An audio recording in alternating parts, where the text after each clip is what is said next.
Est-il possible de dessiner Dieu? Eh bien, on va l'apprendre aujourd'hui à l'émission La Parole vivante.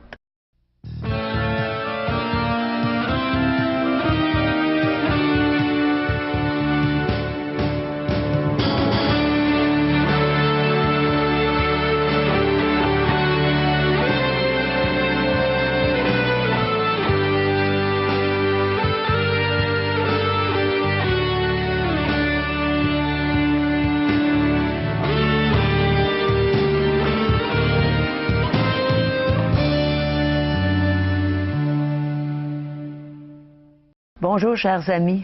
Bienvenue à La Parole vivante.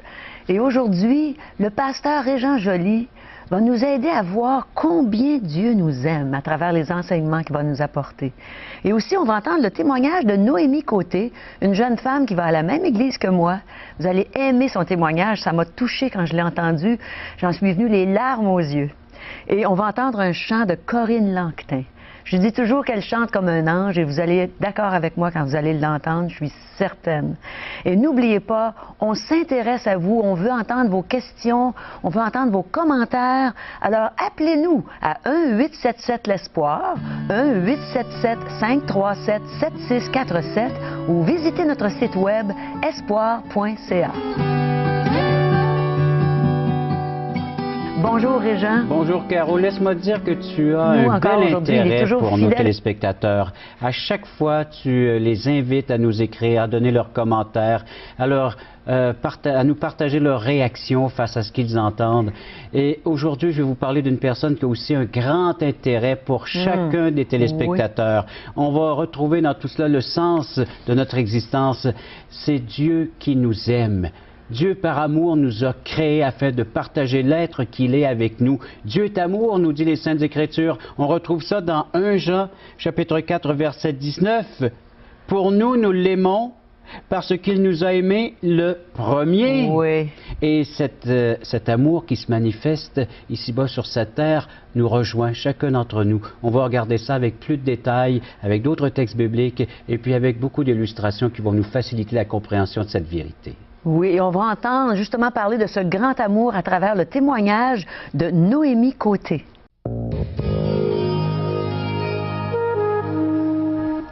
Mes amis, je peux vous dire que j'ai cherché l'amour de Dieu jusqu'à l'âge de 30 ans. Et j'ai découvert à 30 ans que l'amour que je cherchais, c'était l'amour de Dieu. Je cherchais le grand amour, mais c'est l'amour de Dieu que j'avais besoin. Puis c'est de ça qu'on va entendre parler, n'est-ce pas, Régent? Tu avais le mal de l'âme, tu avais un mal profond, un mal intérieur, oh, oui. Et tu te cherchais une identité à travers tout cela, et tu découvres l'amour avec le grand A, comme tu le dis si bien dans ton témoignage, l'amour divin, cet amour de Dieu. Et il y a peut-être des gens qui se sentent mal à l'intérieur, qui ont mal de l'âme, des profondeurs, ils ne savent même pas pourquoi ces personnes-là souffrent. C'est ce manque d'amour, c'est ce besoin d'être aimé, ce besoin de savoir que Dieu a un intérêt pour nous. Et Dieu s'intéresse à chacun d'entre nous dans ce que nous vivons. Oui, c'est dans quel but, dans quelle intention Dieu nous a créés, puisque les textes bibliques nous disent que Dieu nous a créés à son image, à sa ressemblance. C'est pour partager avec nous ce qu'il est, et la parole nous dit qu'il est amour. Peut-être que tu n'as jamais entendu parler que Dieu t'aimait, mais voilà que l'occasion se présente aujourd'hui. Un jour, ça se passait dans une bonne famille, une petite fille qui a dit « Maman, j'aimerais dessiner Dieu. Veux-tu m'aider à m'expliquer qui est Dieu afin que je puisse le dessiner? » Parce qu'elle était très habile de ses mains, elle pouvait faire des dessins et de la peinture. Les enfants font tellement des beaux dessins. C'est vrai, hein? Ça parle beaucoup. Ça parle beaucoup. Et puis, voilà que cet enfant veut dessiner Dieu. Et elle va s'informer auprès de maman pour connaître mieux ce Dieu qu'elle veut dessiner. Et la maman lui dit, écoute, tu ne peux pas dessiner Dieu. Ah non? Pourquoi je ne peux pas dessiner Dieu? Parce que Dieu est tellement beau, Dieu est tellement grand, tellement immense, saint, majestueux. Tu ne peux pas dessiner Dieu. Et cette fillette s'est mise à réfléchir et de répondre à sa maman, « Ah bon, Dieu est tout cela. Oui, en effet, je n'essaierai pas de le dessiner, parce que certainement je lui ferai trop de mal. » Oh, c'est beau.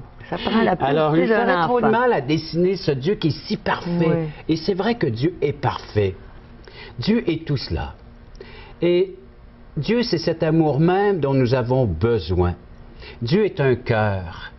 Si on avait à le dessiner, mais un cœur tellement immense qu'il ne pourrait pas entrer sur une feuille de papier, sur un grand carton. Imaginez, quelle joie de savoir que ce cœur de Dieu bosse aujourd'hui pour l'homme, l'homme moderne avec tous ses soucis, l'homme moderne avec tous ses problèmes, avec ses fardeaux. C'est pour cela que le cœur de Dieu bat présentement. Mais est-ce que tout homme a besoin de l'amour de Dieu, Régent? Tout homme? Toute création de Dieu, sans exception, on ne peut vivre sans cet amour. Vous savez, ces émissions sont là pour que vous veniez vers Dieu et que vous appreniez à l'aimer. Parce qu'un cœur ne peut être complet sans qu'il y ait réponse à cet amour. Dieu est un cœur qui aime l'humanité, mais il attend en retour ce cœur pour qu'il soit complet, entier, et puis bien rempli. Il faut qu'il soit en retour aimé. Donc, oui, l'être humain est aimé par Dieu, mais voilà que maintenant Dieu tend les bras vers cette humanité, il attend la réponse à cette invitation. Dieu a dit, je vous aime, au point d'avoir donné son Fils unique, le Seigneur Jésus, nous dit les Saintes Écritures.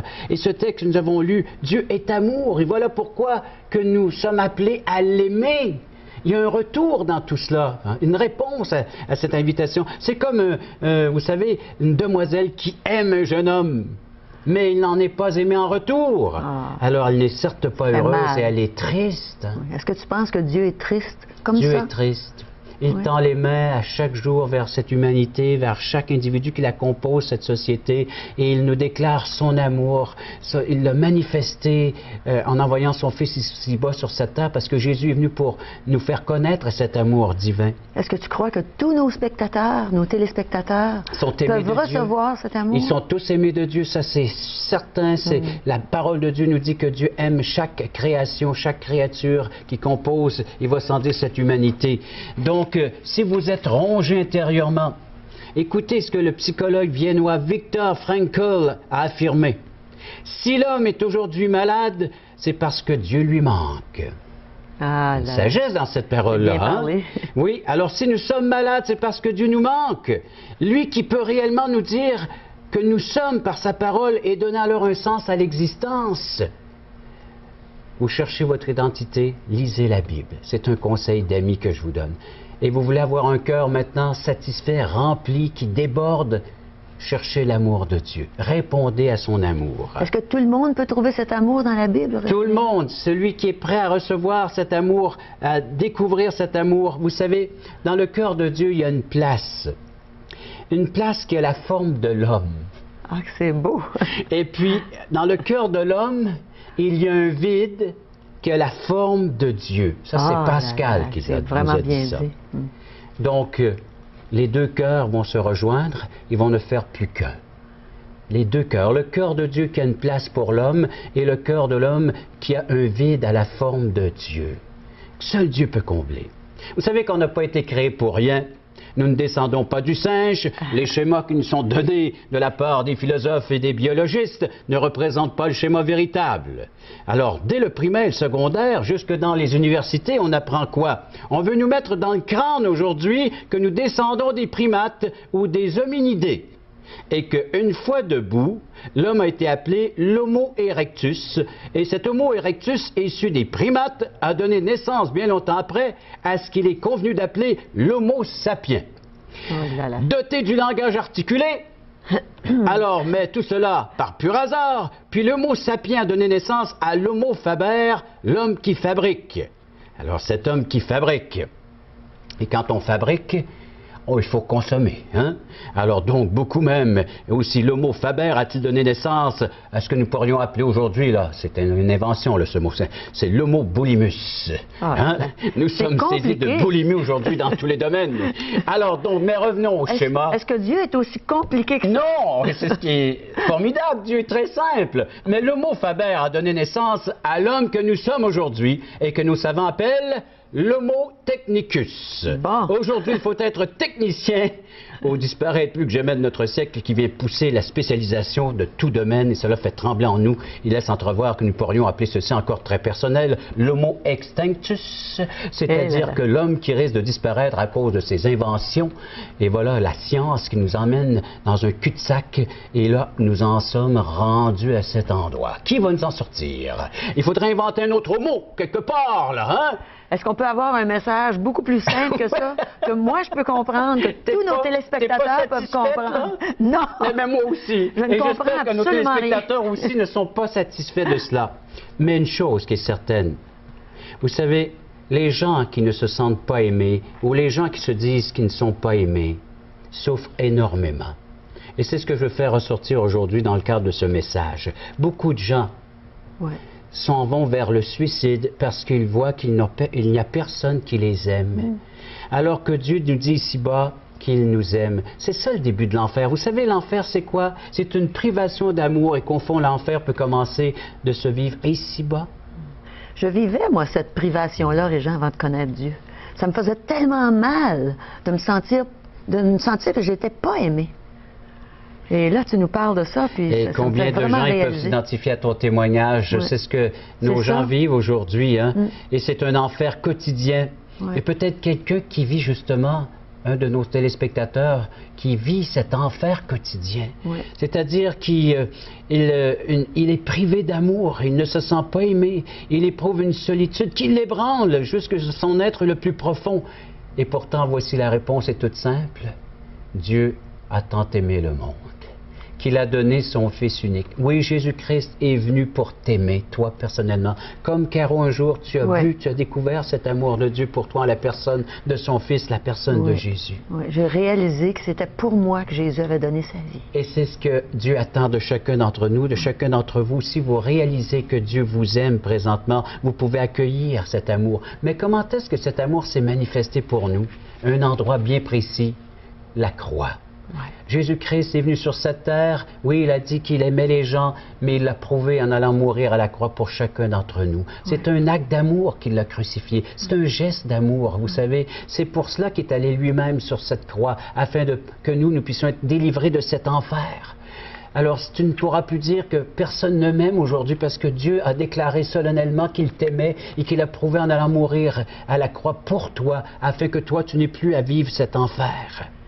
C'est lui qui nous a créés, puis après ça, il nous offre ce beau cadeau. Vous savez qu'est-ce que la parole de Dieu nous dit? Et ça, je vais vous lire ça immédiatement. C'est dans 1 Corinthiens chapitre 16, c'est l'apôtre Paul qui dit « Veillez, demeurez fermes dans la foi, soyez des hommes. » Et voilà notre identité en tant qu'être humain, race humaine. Soyons des hommes, c'est de demeurer fermes dans la foi de ce que Dieu nous présente actuellement, présentement. C'est le message pour l'humanité entière et pour quiconque veut bien recevoir cette vérité.